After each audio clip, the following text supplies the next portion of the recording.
Hello everyone! Today we are going to talk about neuroplasticity and self-sabotage.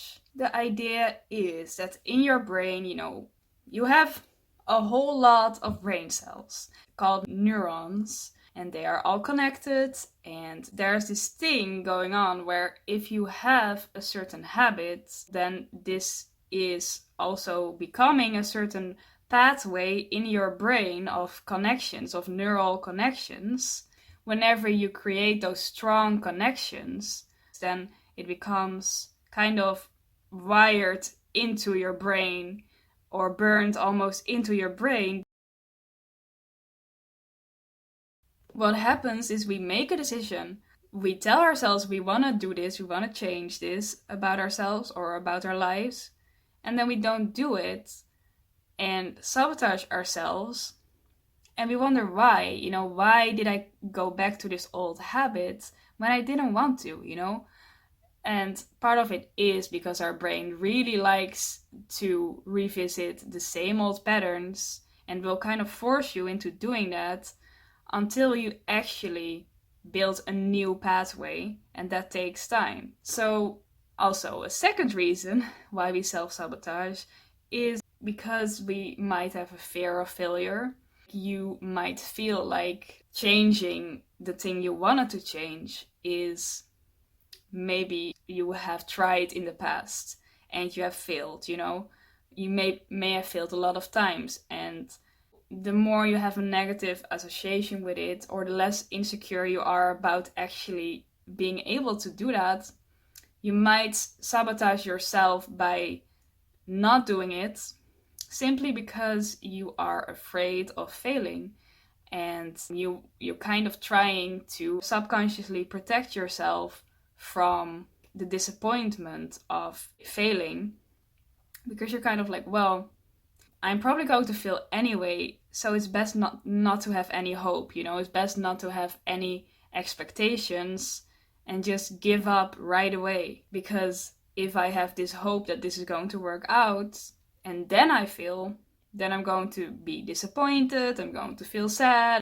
You're kind of trying to protect yourself from this disappointment by giving up right away, So fear of failure might also be part of it. It's like with memories, When you have a memory and you think about it over and over and over and over again, you're going to remember it better. Or when you come to the same place every day, you're going to remember that place very well because you were constantly reminded of it, and then that creates a strong pathway to this memory, basically, that it can be easily accessed and you don't forget. Whereas forgetting memories is like when you never think about it, it starts fading away. The pathway becomes weaker and weaker, and you might end up forgetting and never being able to reach that memory anymore. Or like parts of it become less and less clear, because you never revisited it. And it's the same thing with habits. Our brains are plastic. These pathways can constantly change. And that's what neuroplasticity is. It's the nervous system's ability to reorganize its structure and functioning in response to some stimuli, either intrinsic or extrinsic. So like either, I guess, internal or external stimuli.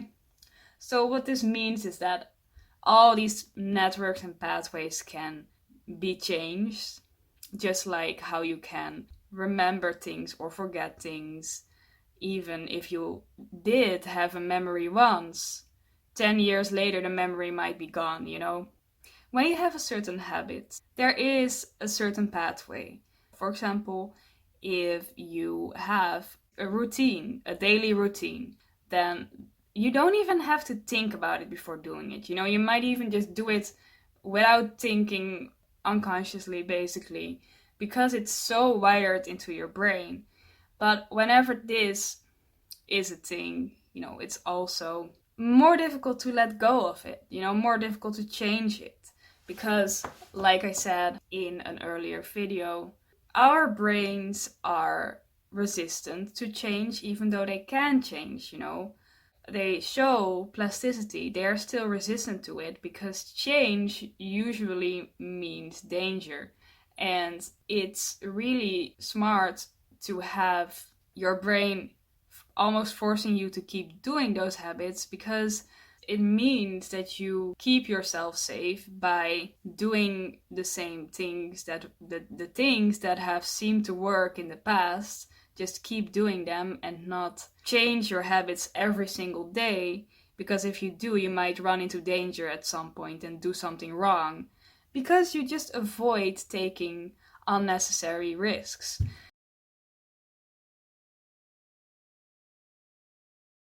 And this is why our brain doesn't necessarily like change. It will kind of push us to keep doing the same habits by having these pathways that we keep following without much thought.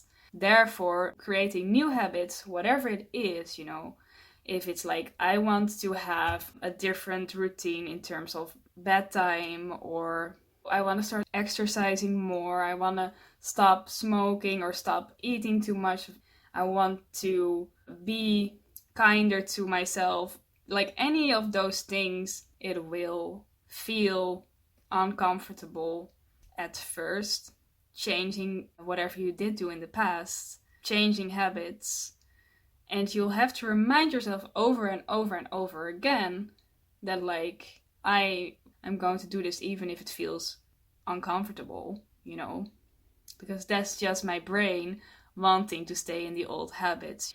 And that's why we self-sabotage, because we want to do something new, but we apparently, like, the part of us that really decides things, decides, makes new decisions, that's mostly just in the prefrontal cortex, which is just a particular region in your brain. And we can manage, like, the rest of our brain in a way, but the rest of our brain also controls us in a way.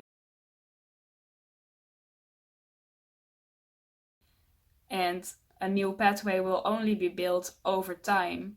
So you're going to have to be quite patient for it and not give up, and constantly keep doing this new habit until it finally becomes a pathway, and it will become easier then, because a new pathway will only be formed by repetitions, which is why it's important that you have to accept the fact that whatever you're trying to do, whatever you're trying to change, it's going to take time. And you need to focus more on tracking your progress than on the end goal. Because if you set a goal for yourself that's too big, for example, too different from what you're doing now, you might be like, yeah, well, I never exercise at all, but my goal is to be able to, I don't know, be like as fit as an athlete.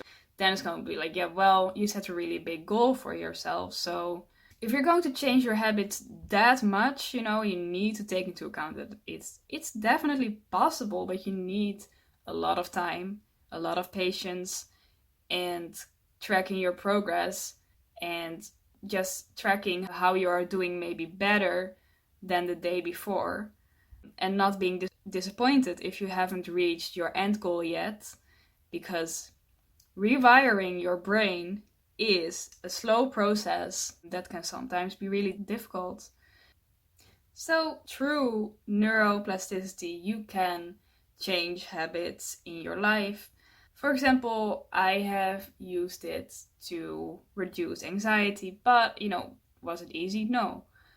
Was it done in a few days? No. It took me like several years, and constantly feeling uncomfortable, thinking to yourself, like, why am I doing this? Because it doesn't feel natural to, like, not believe anxious thoughts. It feels unnatural because it's not a habit yet. And it's also, we are entering a kind of a dangerous area where you have to learn to differentiate between what is unnatural and what is actually unhealthy and stressful. For example, if you're trying to repress any thoughts, that's actually unhealthy and stressful. Whereas just changing your own opinion or your own actions is something that should be possible. You can't necessarily influence the thoughts that you have much, of course. That's something that just happens, but you can change how you feel about things and what you do, what you believe, like which thoughts you take seriously and stuff like that, you know? So only if you just keep being disciplined and keep doing that over and over again, then in several months or years, depending on whatever you're dealing with, it starts becoming one of these pathways that you just can unconsciously follow without thinking, you know? So, yeah, I hope this was helpful. Thank you for watching, and I will see you next time. Goodbye.